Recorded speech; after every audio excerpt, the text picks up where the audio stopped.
तो सभी साथियों को मेरा प्यार भरा नमस्कार। तो सभी साथी कैसे हैं? तो साथियों, कई दिन से मैं सोच रहा था कि एक दलित समुदाय और अन्य समुदाय का आपस में झगड़ा होते रहते हैं, इस पर मैं एक वीडियो बनाऊं। कई लोगों ने मुझे कहा भी, तो आज मैं आपके सामने कुछ तथ्य रखूंगा। तथ्य क्या है?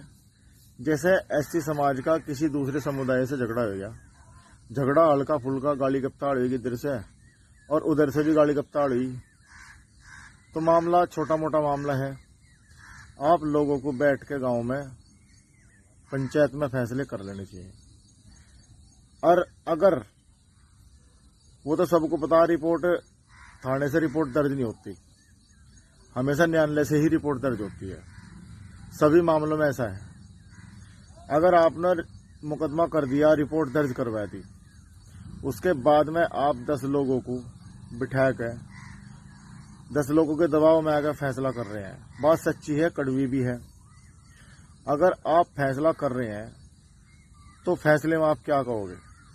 पहले आप कहोगे फला आदमी ने मुझे मारा है, मेरे साथ गाली गप्ताड़ करी, जाति सूचक शब्दों का मेरे साथ प्रयोग करा, और फिर आप फैसले में क्या कहोगे? शपथ पत्र देके कि फला आदमी ने मुझे कोई मेरे साथ मार पिटाई नहीं करी, ना मुझे जाति सूचक शब्दों का प्रयोग करा, ना मेरे साथ में कोई गलत व्यवहार करा।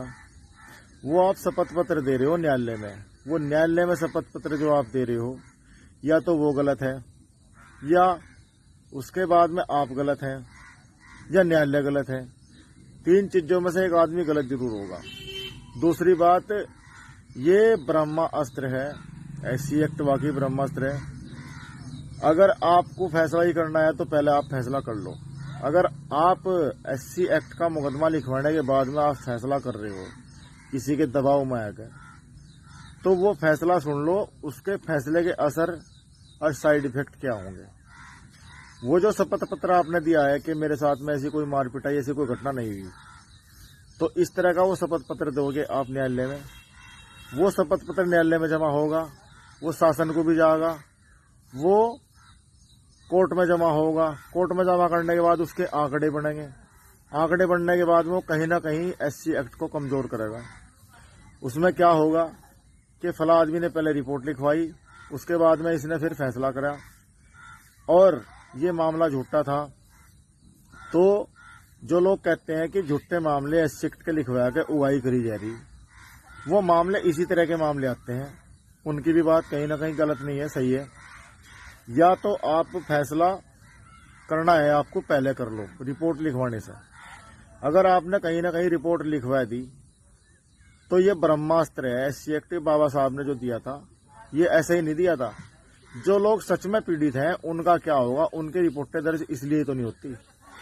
जो रिपोर्टें उनकी दर्ज नहीं होती थानों में, तो यही कारण है मेन, उसका मेन साइड इफेक्ट यही है मेरे भाइयों। या तो ये ब्रह्मास्त्र आप छोड़ दो नहीं।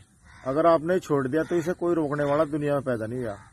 इसे सिर्फ एक ही चीज रोक सके, या तो आप शपथ पत्र दोगे कि मेरे साथ ऐसा मामला हुआ ही नहीं। और शपथ पत्र देने का क्या मतलब है? ये कहीं ना कहीं एक्ट जो है कमजोर होगा इससे।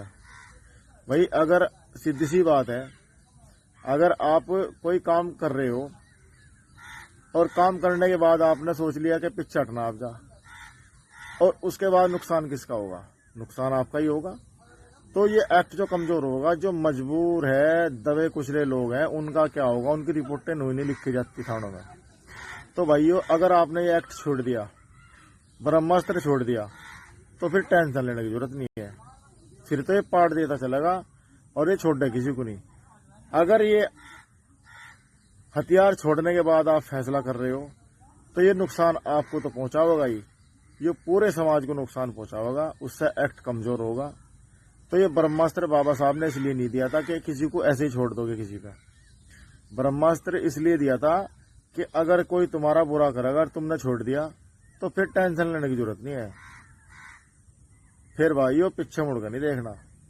तो भाइयों, ये मेरी जानकारी आपको देनी बहुत जरूरी थी। और बाकी दोनों समुदायों में, सभी समुदायों में आपस में असमंजस रखना बेकार है। आपस में भाईचारा सबसे बड़ी बात है। सभी लोगों का सम्मान करना चाहिए। किसी को जो है किसी के जो है हमें सम्मान को ठेस नहीं पहुंचानी चाहिए। तो मेरा कहने का मतलब सीधा सीधा यही है। और किसी को फर्जी भी फंसाना नहीं चाहिए कि फर्जी किसी को फंसा लिया, उससे हमने उगाई कर ली, ये भी गलत है, ये भी कानून का दुरुपयोग है। अगर आपके साथ किसी ने गलत कर दिया और सच में कर दिया, फिर तो उसे बिल्कुल छोड़ दो, कतई नहीं। चाहे वो कितना बड़ा लेफ्टिनेंट है, कोई अधिकारी है, पुलिस वाला है, एडमिनिस्ट्रेट है, कोई कितने बड़ा घर का आदमी है, फिर उसको जो है लंबे हाथ लेना जरूरी है। तो भाइयों, जय भीम, जय भारत।